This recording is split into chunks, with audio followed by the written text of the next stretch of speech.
In this episode of the TDW-Show, our brand new episode, we kick off by talking to Braster, the technology director from Etteplan. We're going to talk about all the things that Etteplan is doing and the future of technical documentation. In my software segment, we are going to look at the 4 main editors that I use, why I use them, how I use them, what I like and what I dislike about them. Ciaran Dodd, one of the world's leading simplified technical English experts, has started her A2Z of simplified technical English, and she has done a segment. Look forward to that.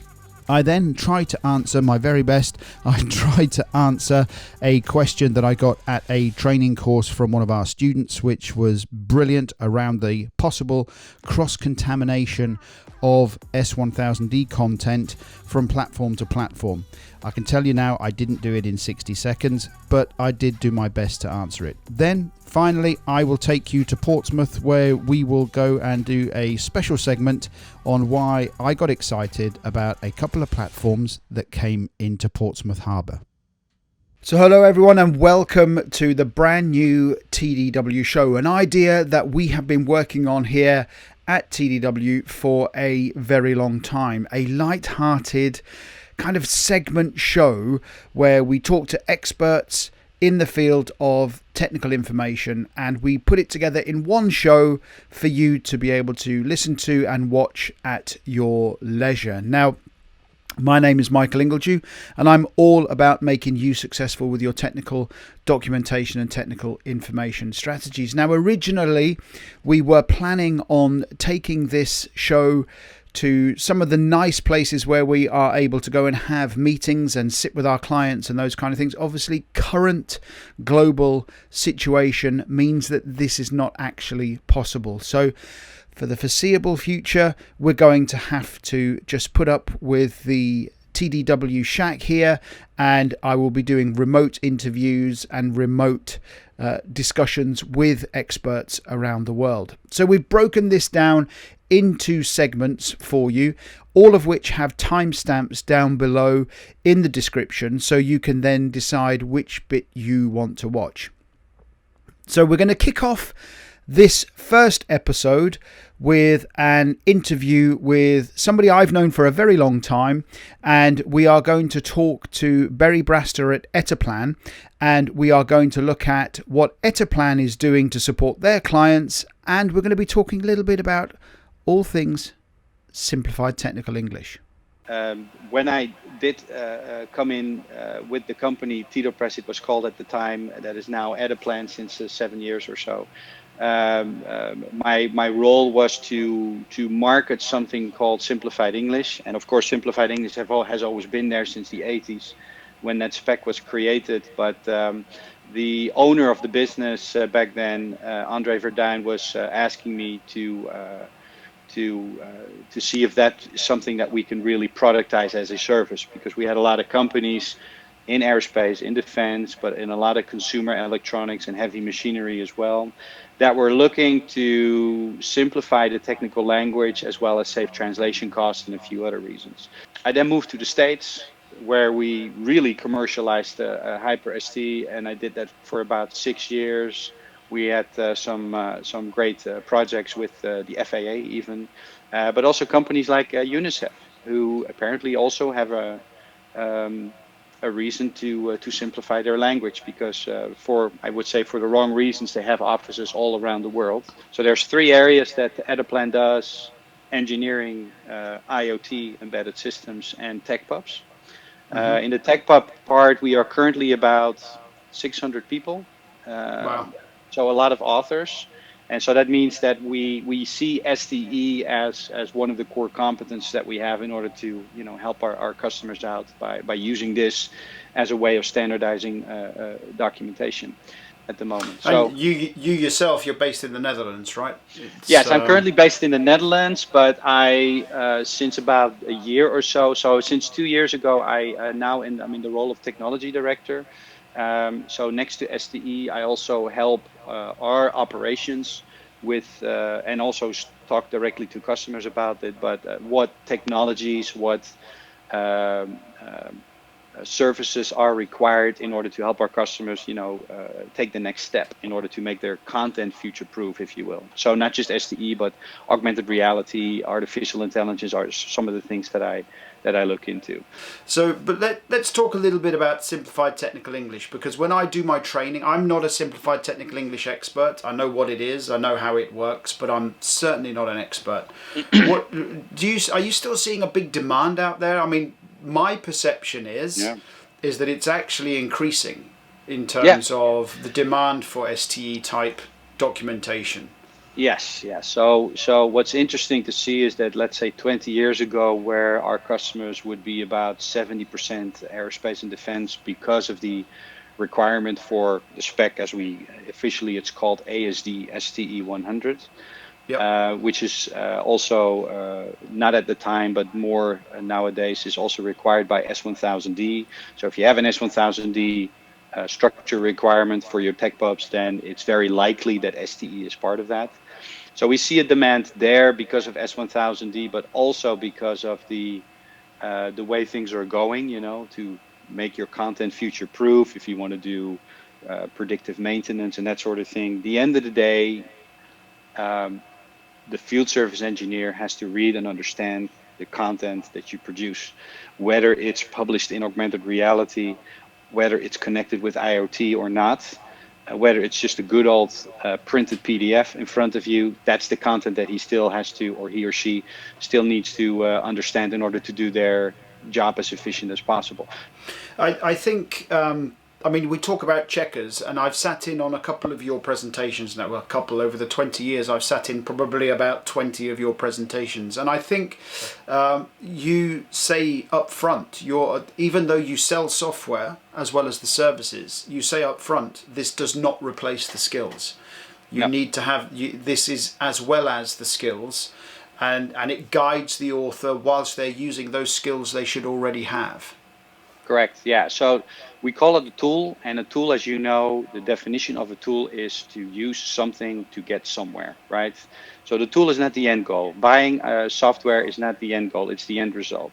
And the end result will only be accomplished by implementing the 4 steps that I mentioned earlier. And that's what Hyper STE will do. It's an aid to help you get there. And I've been writing STE now also for close to 20 years. And I still use the software to check some of the stuff that I do when I create business cases for our customers, because I realize, oh crap, that word I can't use. So that's still the case after 20 years. So it's a good aid. Let's talk about something else that I got pretty excited about, which is something that I thought, which is why we should have this conversation, is that I mentioned to you that I use a tool called Grammarly. And and I had this thought the other, going back a few months now, going, surely somebody should be taking that Grammarly model and applying an STE type checker to it, and I think you guys are down that road, or you're doing something similar to what Grammarly can do. Is that right? That's right. So we have a cloud version that we launched the end of October. And we're now slowly but surely extending it or expanding it into supporting other style guides as well. So there's the Chicago manual, there's the Microsoft style guide, and there's a few others, Global English. And when you put them all next to each other, you get about 80% that are the same. So, I mean, STE wasn't created on its own. They also looked at other standards at the time. Caterpillar had one. They're all mainly aimed at creating or writing or using best practice writing rules, in essence. So, and they make sense if you look at them. So, don't use articles in front of all nouns, or use articles in front of nouns, because otherwise that noun, switch, for instance, can be considered as a verb, because switch is both used as a verb as well as a noun. Switch the switch, whatever. So, now, if you then look at a tool like, so that's opening up Hyper STE to a few more standards, if you will. But if you then look at Grammarly, Grammarly, of course, is a grammar checker. It doesn't look at whether you standardized on terms. It doesn't look at. No, you're right. whether you should be more restricted in verbs. It's looking more at, if you say the screen displays something, it will say, okay, well, if display was written as a single verb, then you are not allowed to do that. But it doesn't look whether the word display is ambiguous, because display, as you know, can also be a noun, and you can also say show and other things to basically say the same thing. So we're trying to take the approach of Grammarly by using a subscription model that would bring the cost of STE of an implementation down considerably, which is one of the barriers, because again, to do all these 4 steps that I mentioned earlier, for a simple checker tool, for a simple plug-in to your authoring environment, can be regarded as quite costly. So we're trying to lower that barrier by introducing a cloud version, a subscription model, and then at the same time by opening the product up to a bigger audience, if you will, by taking the Grammarly approach. And for those technology companies that will be watching, are you opening up an API to that? Are you licensing it for those guys as well? Yeah. Yes. So they'll just get in touch with you through the normal means, and if they're interested in an API, they can get access to that. Because I can see those guys that have got these thin client editors in their CSDBs, for example, it would make a perfect integration point. Yes. Yeah, we have done already some implementations in the past with some of the vendors that were at your conference as well, and with great results. Outside of that, where's Etteplan going in terms of IoT and Industry 4.0? Or is there anything you can share with us on what you're doing, or is it all top secret stuff at the moment? Well, no, we're a publicly listed firm, so to that extent, I can only talk about the bigger picture, of course, without going too much into details. Sure. For that, people need to simply go to etteplan.com and see what we are doing specifically there. But we have seen, as a company, we have seen the need for digitalization. In other words, if you do want to become, let's say, if you as a manufacturer, you want to be able to do predictive maintenance so that you keep the downtime of your machines to an absolute minimum, then what is it then that you need to do? Okay, well, you need to digitalize your content. That's one. Why? So that you are able to connect it to the data that comes out of the sensors that you have in your machines. Well, why do we have those sensors? Because those sensors, IoT, Internet of Things, can in the end predict when certain parts or components need to be replaced or need to get fixed. As we draw this to an end, and again, thank you for that. I guess if people want to get in touch with you, it's LinkedIn, Twitter. I know you've got a YouTube channel, and if anybody wants a trial of HyperSTE, is that something you offer? Yes. So simply go to simplifiedenglish.com or .net, but .com is easier to remember maybe, and go to the contact page and send us an email or give us a call. I'll put all your contact details across the screen now, and those listening on the podcast, you can go to our website and you'll find Barry's details. Barry, it was a pleasure. Thank you very much for your patience with the technology. The technology has let us down a couple of times, but it has behaved absolutely perfectly on this, probably our 4th or 5th attempt. Sure. So I appreciate it, Barry.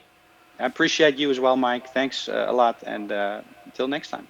Excellent. Cheers, Barry. Thanks very much. You're welcome. Bye-bye. Bye-bye. So thank you, Barry, for being our guinea pig for the first interview for the TDW show. If you want to listen to the full interview, the interview has been made available via our podcast channel. So that's iTunes, Spotify, SoundCloud, or you can actually go and listen to it on our website.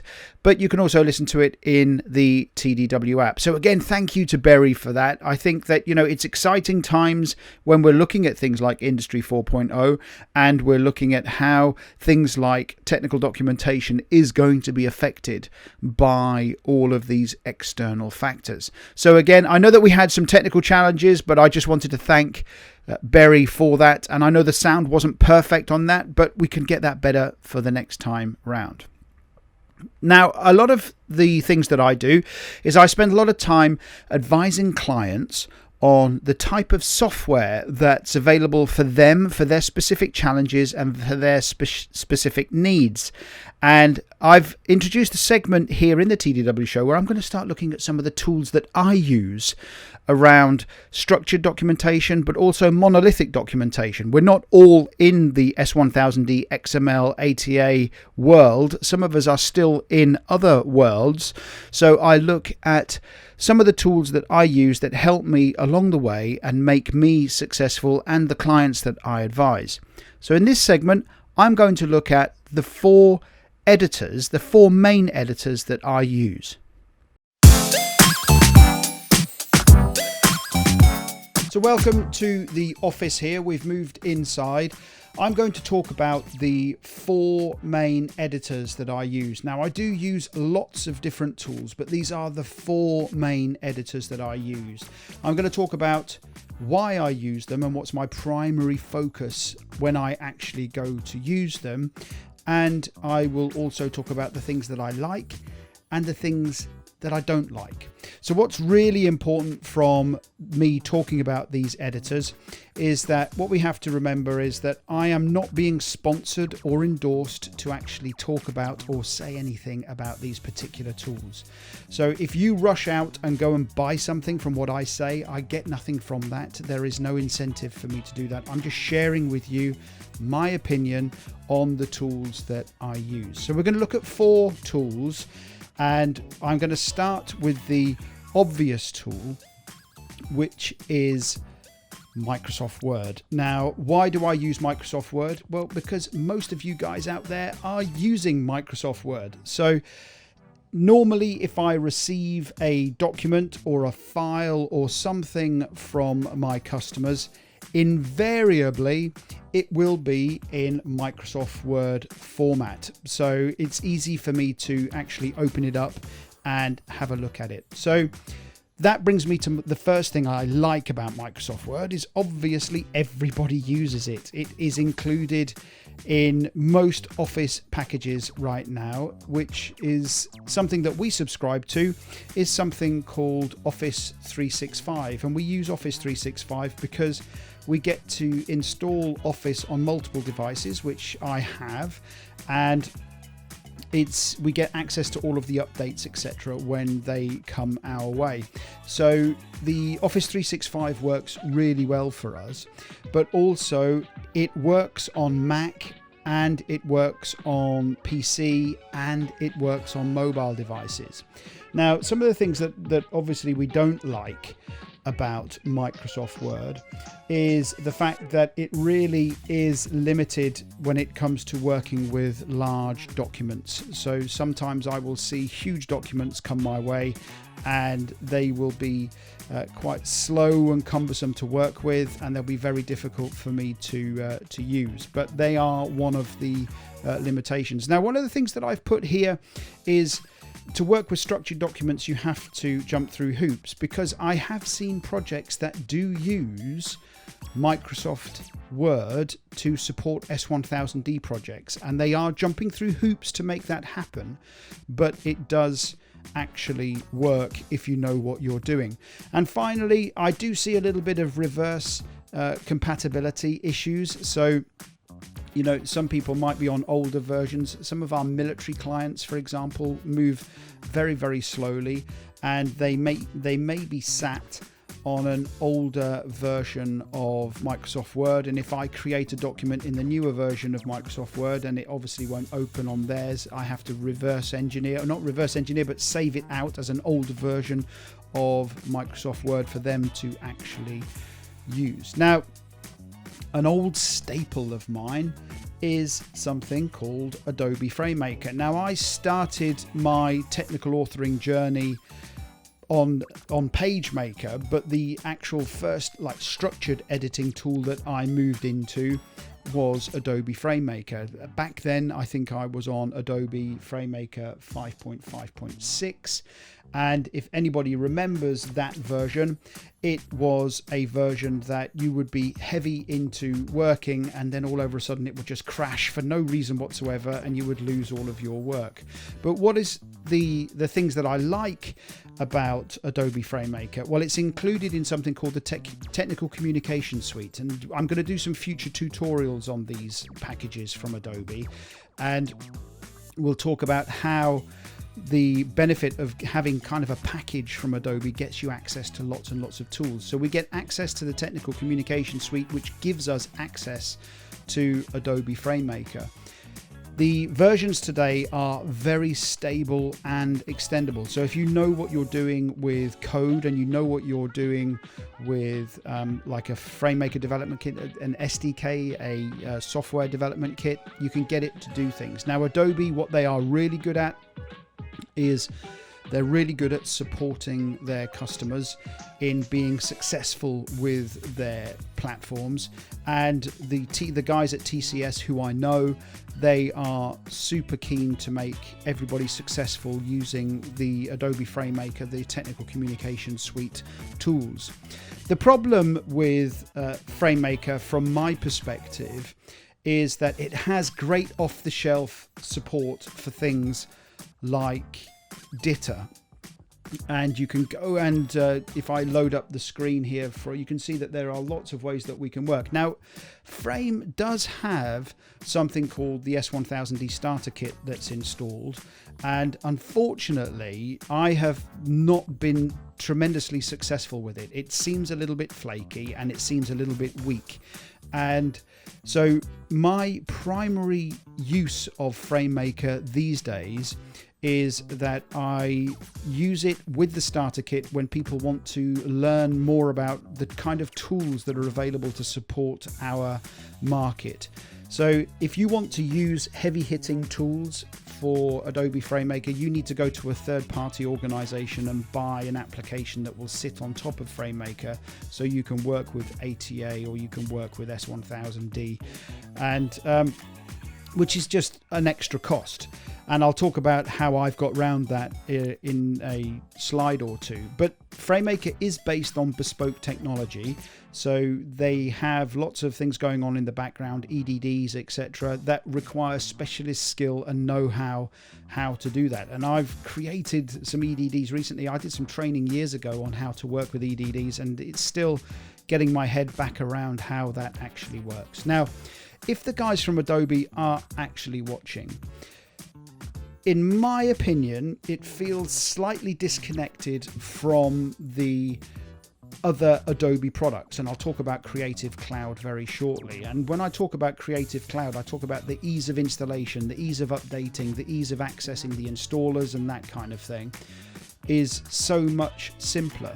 Now, in our market, variably, I have to format a machine after I've done a project and then go and reinstall a whole load of data, of which the TCS being one of them, and FrameMaker. You have to jump through all sorts of hoops to gain access to an installer. There's no easy interface to get access to the individual installers or the wider installer. You have to keep filling out forms to get access to that, and it becomes eternally frustrating. So FrameMaker is on my list of tools that I use. Again, what I do is I mainly use it now for training, and we use maybe the S1000D Open Toolkit, and we start talking about how Adobe FrameMaker can support S1000D, but then we also discuss why you need to then go to a third-party application provider. My tool of choice right now for if I'm asked to work on any projects for a client is something called XML Spy, and I absolutely love this tool. And there are reasons why I really like this tool. And First and foremost, it is affordable. There are two different versions of this tool. You can have just the basic editing capability of the actual software itself, but then you can have lots of little add-ons that can get you working with style sheeting technology and those kind of things, which is an area that we're now looking at and working with organizations to create more of a rounded editing experience around things like the XML Spy environment. So for me, XML Spy, absolutely affordable, 30-day trial. You can go and download it, you can get working with it, and it just works. It just works off the shelf. You can get all of that validation capability straight away off the shelf without any additional installations of applications and those kind of things, and it works as you would expect a structured editor to work. It prompts you what's valid and what's invalid. It advises you what's the next appropriate elements and attributes that you're allowed to use, tells you the kind of content that it's looking for. It really is something that I have fallen a little bit in love with. XML Spy. I use it on all of my training now when I go and do my classroom training. So we actually get into the XML and we can extend the capability of XML Spy quite easily and quite nicely. The only problem is that it only works on PC, a bit like FrameMaker only works on PC, and you know, Microsoft Word, of course, works across PC and the Mac and obviously the mobile devices as well, which is really quite kind of helpful. So the tool itself is very powerful. I really like it.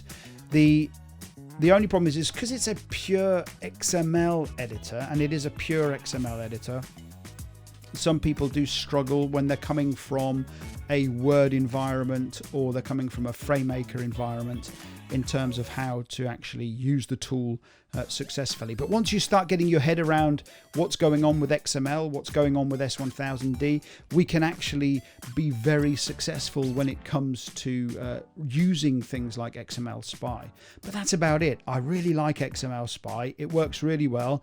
I will be honest, it's a tool that I am still getting my head around its full capability. I'm going to be doing many more tutorials around XML Spy and how I'm using it. My fourth tool that I want to talk about is a tool that I absolutely love, and this again is an Adobe product, and it's something called Adobe InDesign. And Adobe InDesign is one of those tools that I use when I'm not supporting a client with a very specific structured need, and we use it to create all of our training material, all of our handouts, and we use it when we're doing our TDW magazine, and it is a brilliant tool. So Adobe InDesign for us is absolutely affordable. It's included in something called Creative Cloud, and Creative Cloud, if you don't know what that is, it's a monthly subscription per user. You get access to a whole raft of tools. Again, we're going to do some tutorials on that and how it works. And what I like about the way that the Creative Cloud solution works is that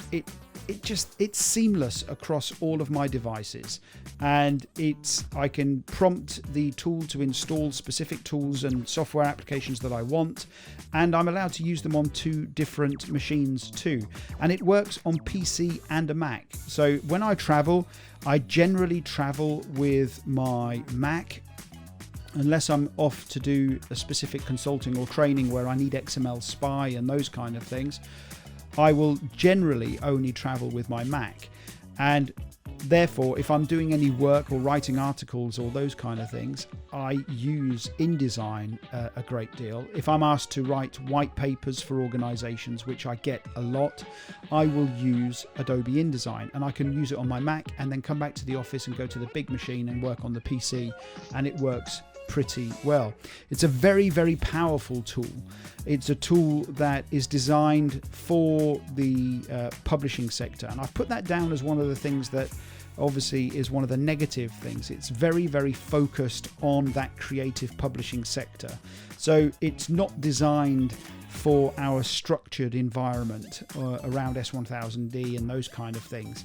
and it just does what it does. It really does it really, really well. It's a very powerful tool, and you invariably, if you are working with publishing organizations like we are, you are being asked to deliver camera ready output from Adobe InDesign, and it embeds all of the necessary profiles and those kind of things for the printers to be able to use and access and publish the content that you're creating for them really easily and really well.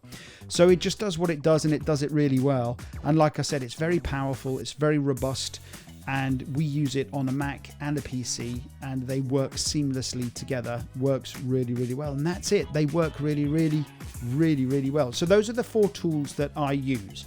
I use Microsoft Word because you guys send me Microsoft Word files, especially if you're sending me stuff that you're looking at converting to S1000D. FrameMaker, again, FrameMaker is a tool I grew up with, but it's now more of a training resource, if you like. I'm showing people within training courses how FrameMaker can work in an S1000D ATA environment, and how you can get the best out of that if people want to work in that kind of what you see is what you get environment. XML Spy is my heavy hitting workhorse. So if I've just been asked to create an applicability model for a customer, I will use XML Spy for that, and I will hand code it into XML Spy. And finally, Adobe InDesign. Those are my 4 tools that I use pretty much every day. So there you have it. Those are the 4 main editors that I use, with some of the pros and the cons, and some of the things that I like and some of the things I don't like. Do send in to me some of the editors that you use. Now, of course, there are other editors that I use, and I'll mention some of those later on, but they are less common for me. It's normally customer specific when I have to go and use other editors. But those are my 4 main day-to-day editors. Now, somebody I spend a lot of time working with is a young lady called Ciaran Dodd, and quite by accident, we have a simplified technical English theme running through this first episode. And I asked Ciaran to put together a series on simplified technical English, and she's done just that, and she is starting off an A2Z of STE. Please enjoy. Hi, my name's Ciaran Dodd, and I'm from Ciaran Dodd Training, and I'm here to talk to you about ASD Simplified Technical English, ASD STE 100, also known as STE. I deliver training in STE, and I have done since 2002. If you want to find out more about me, you can look me up on LinkedIn. I'm going to be doing some episodes entitled the A2Z of STE, but this time I'm going to start with S, T and U, because that's what I have most to say about. But I will come round to the other letters. I may or may not do them in order, I'm still considering. But today we're going to focus on S, T and U. So S, first of all, stands for Simplified Technical English. The subtitle is the International Specification for the Preparation of Technical Documentation in a Controlled Language. So let's start with controlled language first of all. A controlled language uses rules and prescribed vocabulary to reduce the complexity of the English that you can write. And the reason that this was devised back in 1986, when it was originally known as AECMA Simplified English, was primarily the technicians working on aircraft all around the world were reading English maintenance documentation, but they weren't necessarily native English speakers. And so STE was designed to make safety critical procedures clearer and easier to understand and follow. And STE, the fact that we're talking about it today, means that it still has an important role in technical documentation today. STE, S, stands for simplified. STE's aim is to make the language that you write simplified, but writing in STE is anything but simple. It's a new skill that you have to develop. S also stands for Specification, Standard, Style Guide, and those are terms that I've heard applied to what is officially known as a specification. So I looked up specification, and the definition is an explicit set of requirements that needs to be satisfied. Well, it certainly does satisfy that definition. There's, as I said, 9 sections of rules plus the dictionary of approved terms that specify what you can and can't write. I looked up standard, and that says a level of quality that you need to attain. Well, you could argue it's also a standard, A, because it provides consistency, and that consistency is measurable if you use a software checker, which we'll talk about in another episode, probably under C. And is it a style guide? Well, I guess it could be. It gives writers a guidance on how to write. The only difference that I would say is, usually I would say a style guide gives sets of principles to follow. You've got the separate issue of whether it's mandatory or not. And I would say that the specification is much more prescriptive on what you can and can't do than many of the style guides that I have seen. So you could say that although it is titled a specification, it does also fulfill the functions of a standard and a style guide. S also stands for the Simplified Technical English Maintenance Group. They are a group of people who, in addition to their day jobs in aerospace and defence organisations in Europe and North America primarily, take time 3 times a year to meet and discuss whether the current issue needs to be updated, and if so, how. Some of the things that feed into those deliberations are change requests that users can submit between issues, but also what's happening in technical documentation, primarily in the field of technology, because if we think back to when STE was first devised in 1986, we didn't have the technology that we have today. And yet still STE, it's 7 issues later, is a vital part of the technical documentation landscape. So the STE maintenance group provide a valuable function in making sure that the specification is fit for purpose. S is also for issue 7, which we are currently at. It came out in January 2017, and we are expecting issue 8 in April of next year, that's 2021. Moving on to T. T is for technical documentation. As I said to you momentarily, initially this was devised for maintenance documentation, but it's now got the title of preparation of technical documentation, recognising the broader applicability of STE. T is also for training. Whenever I've come across people who have been given the STE specification and asked to apply it, they've tended to focus on the dictionary because that's a natural place to start. However, as I've said to you before, the beauty of STE is that the rules and the vocabulary work together to give you the controlled language. So if you don't apply the rules or don't know how to apply the rules, you're losing a lot of the benefit. So that's why the maintenance group on their website will say that it's important to get training before you start writing in STE. So for example, I deliver a 2-day introduction to STE, and I always stress that it's an introduction because like any skill, you need to spend time mastering it. But certainly over the 2 days, we'll look at the grammar you need to understand the rules, all of the rules, and you will be writing in STE by the end of 2 days. T is also for time. One of the common observations that delegates make at the end of a course is they can see the value of STE, they can see how it improves the writing, but they have very legitimate concerns about the time that it takes to implement when you first start writing in STE.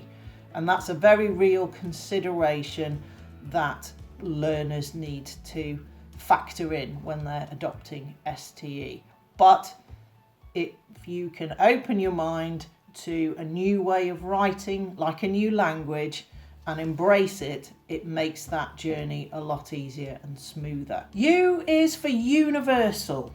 I've said to you already that the maintenance group perform an important function in making STE fit for purpose. One of the big changes in issue 7, of the many that there were, is that it recognised in the specification that it wasn't just for aerospace and defence. I know myself that over the 18 years that I've been delivering STE training, my customer base was very much aerospace and defence focused from when I started in Rolls-Royce. Over the years, it's widened so that I've done training in oil and gas, in automotive, in agricultural, in semiconductors, amongst many others. So many sectors are seeing the value of STE, and the maintenance group makes sure that the specification is universal.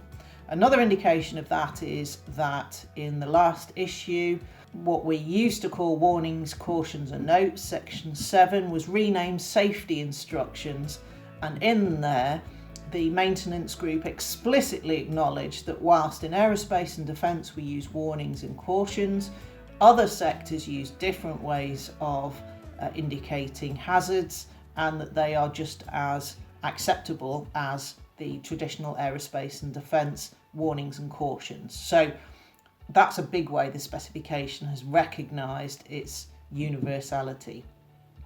And finally, U is for up to date.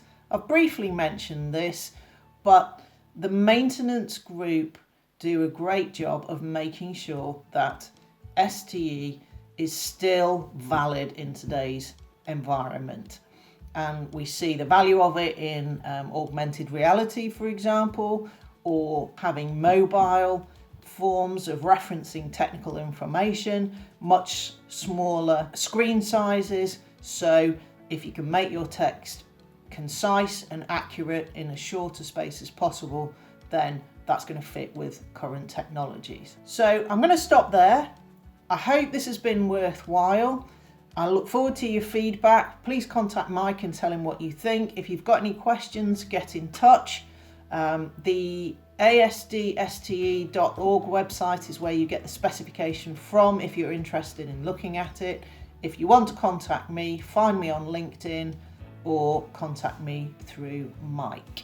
So, thanks very much for listening, and I'll see you on the next episode. So thank you, Ciaran, for that. I'm looking forward to the next round of the A to Z of STE, or the A to Z of STE, whichever you prefer, whatever side of the globe you are on. I do a tremendous amount of training, and I spend a lot of time training clients online, or I actually go out and deliver classroom-based courses. And during those training courses, I am often asked some really good questions. And those questions that you guys ask me are the ones that I then use. I write down in my little notebook and say that would be great for a tutorial. During one of my Understanding XML and S1000D training courses recently, somebody asked a really good question. Is it possible to cross-contaminate S1000D data? I'm going to answer that for you, I hope, in the next segment. Okay, I've given myself 60 seconds to try and answer this brilliant question that came up at training. I'm going to try and hit all of the key points as quickly as I can. I have written a far more detailed article on this and the risk factors that may exist around duplication or cross-contamination of our content.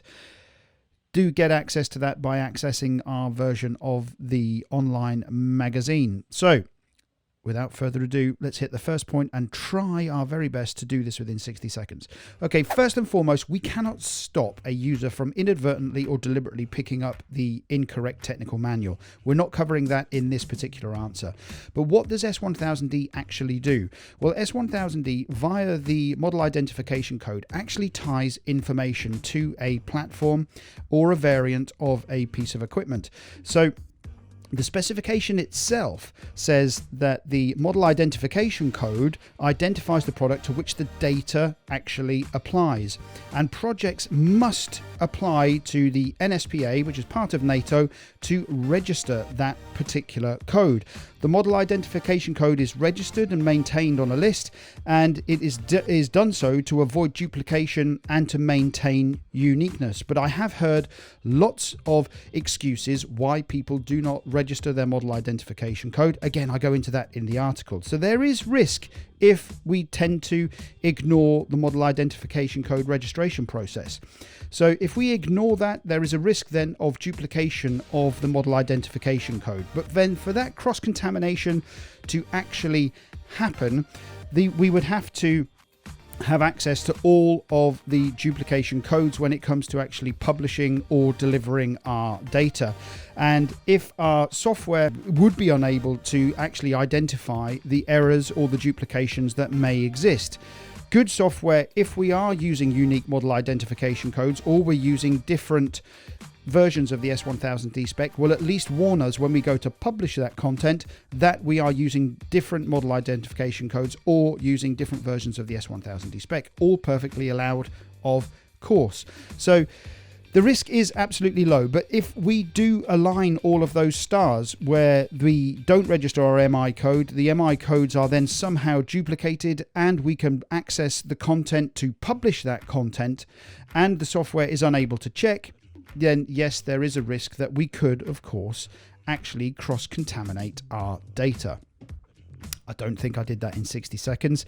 But again, you can learn more about this when you read the article that we're publishing in the next issue of the TDW magazine. Let me know if you have had issues where your data has inadvertently been used across platforms, or you have had access to content that wasn't actually appropriate to your actual product or platform.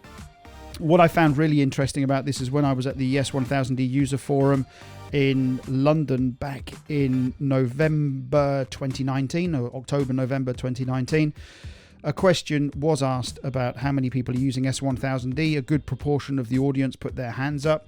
And then the second question was how many of you actually registered your model identification code with the NSPA, and a lot of people put their hands down. So there are people that are just not registering the codes with the NSPA. Therefore, that slight risk of model identification code duplication does indeed exist. And you know, I know of lots of projects that have not registered their model identification codes for one reason or another. Anyway, I know I didn't do that in 60 seconds, but I hope that answered your question, that a great question that came up during training. So there you have it. I hope I answered it as quickly as I could. You know, the reality is that it's going to be very hard if we follow the S1000D processes on actually cross-contaminating the S1000D content. But there are situations where it could actually happen if we're not following the process, and if there are other little stars aligned within our organization that might actually cause us some problems. Recently, I was lucky enough to go down to Portsmouth, down the road from me here. It's about 15-20 minutes away. And I went down there for a very specific reason. Join me and I'll tell you more. Welcome to this month's special feature where I've come into Portsmouth, which is on the south coast in the United Kingdom. Now, of course, Portsmouth, for those of you who don't know, is famous as the birthplace of Isambard Kingdom Brunel, also of Charles Dickens, believe it or not. Also very famous for some of its old naval type streets around here. It's an old harbour, some beautiful old buildings, some beautiful old streets that you can take a look at. Of course, we now have the new Spinnaker Tower. I say the new Spinnaker Tower, it's been around for a little while. I did take the opportunity to go up and have a little walk across the glass floor while I was here. So, but not only that, Portsmouth is home to HMS Victory and HMS Warrior. Now, anybody who knows my past, my first company that I started with some old colleagues of mine, that's actually what we named our products: HMS Warrior, HMS Victory and HMS Ark, I think. So just to try and give us that connection back to Portsmouth. It's about 20 minutes away from where I live, and it's the most expensive waterway, I believe, in the world. The price to get to the Isle of Wight, which is I think a mile away, is super expensive, and the ferries that come in and out here go across sort of every hour, I think. And there is still an old hovercraft that comes to and fro as well. So, but of course, that's not why I've brought you here. I've brought you here because there is something super exciting that's happening in Portsmouth at the moment. Now, what I like to do is, it doesn't matter how big a part or small a part I've played in a platform, in its information strategies or advising clients or the supply chain on how they work and deliver technical documentation. I like to see that end product in all its glory, and that's why I've brought you to Portsmouth. Today I hopped on a harbour tour. I've lived here for I don't know how many years, and it's the first time that I've actually hopped on a harbour tour. And luckily enough, although we have to keep our distance, the harbour tour takes us into the active naval dockyard. Why is that important? Because HMS Queen Elizabeth and HMS Prince of Wales, the two new aircraft carriers, which I am proud to say that at some level I have been involved with some organisations that have been delivering to or working with this platform. I wanted to see them both in all their glory. So I hopped on the harbour tour, went and had a look. There were some other destroyers in the harbour as well, but that I was actually looking at the actual aircraft carriers themselves, and they were phenomenal. They are an amazing feat of engineering, absolutely huge, and I wanted to come down and have a look at the platforms in all their glory. Like I say, even if I've played even the tiniest part, and on one platform slightly bigger than the other, but if I've played even the tiniest of parts in supporting clients delivering technical information to the platform, I like to come and see it in all its glory. So that's why I brought you to Portsmouth this week. Make sure you get out and you have a look at some of the platforms that we're supporting and that we're delivering information to. It kind of puts into context what we're doing, because as we were sailing by, I was thinking at some point on that boat somewhere is probably some information produced by somebody that I've advised in how to produce their technical content. So I thought that was super exciting. Now, the first time that these two have been together, I understand, in port, and one of them is sailing very shortly, so I wanted to come down and see them as quickly as I could, to see them in all their glory, because they don't know when they will both be together again. I think it's the Prince of Wales, I might be wrong, is actually sailing off to do sea trials very shortly, and we'll take the new Wildcat helicopters, and we'll also get some of the new strike fighters that we have from the United States will also be housed on some of these boats. So I got super excited when I heard that these boats were in the harbour. I wanted to come down, I wanted to see them, and I thought I would share that with you. So there you have it. That's our episode 1 of the TDW show. We're already planning the next episode. If you would like to get involved, you would like to appear on an interview, or you'd like to send me a question, or you want me to review some software, please do get in touch with me and I'll be more than happy to add it to the list of things for us to cover on the TDW show. Please do make sure that you like, subscribe, because that helps us with the algorithms here on YouTube. If you're watching in our app, then no problem at all. Please do just enjoy. I just want to thank everybody who has contributed in the background to the TDW show. I did share the idea of what we wanted to do with a lot of organizations, and they really like the idea. Barry and Ciaran, thank you very much. We do have some other tutorials that are going to be coming your way. I have lots of software that I want to cover. We've invested in all of the gear here for us to be able to go through together. So I hope you found it entertaining, but also educational. I look forward to bringing you episode 2. Please do make sure that you are on all of our social channels, because you will be notified when we release a spoiler very shortly of what will be in episode 2. So wherever you are in the tech data world, I hope that you are remaining safe and healthy and following all of the guidelines that are being given to us by the authorities. And let's hope that it passes as quickly as it came, and then we can all, I hope, get back to some semblance of normality. I'm Michael Ingledew. I'm all about making you successful with your technical documentation and technical information strategies. Until episode 2.